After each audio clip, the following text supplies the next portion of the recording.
আপনারা অফিসে যোগাযোগ করবেন। তো যোগাযোগ করার অর্থ কি, অফিসে যোগাযোগ করে ওখানে বড় ধরনের লেনদেন হওয়ার পরে এই মিটারটা ছাড়ে এবং ডিপিডিসিকে বলে তোমরা লাইন দিয়ে দাও।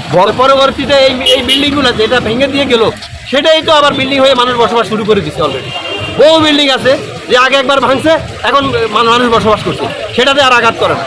নিশ্চয় এটা নিশ্চয় কোনো অর্থের বিনিময়ে এগুলা এই আচ্ছা, রাজুক কি কারণে এই বিল্ডিং গুলো ভাঙতেছে যদি একটু বলেন। কি কারণ, এরা কোনো কারণ তো দেখাইতে পারে না। বিল্ডিং উঠানোর আগে কি রাজুকের পারমিশন নেন নাই? বসবাস করে তারা নাকি অবৈধভাবে এই বাড়িঘর করছে। না, রাজুক আপনি যখন বিল্ডিং তুলছেন, তোলার আগে কি রাজুকের পারমিশন নেন নাই?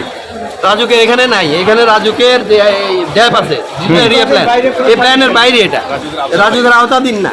এই জন্য রাজুক এখানে প্ল্যান দেয় না। প্ল্যানের জন্য গেছি, আমাদের লোকজন অনেকে গেছে এখানে, বাড়ির মালিকরা প্রথম প্ল্যান ওখানে সাবমিট করছে।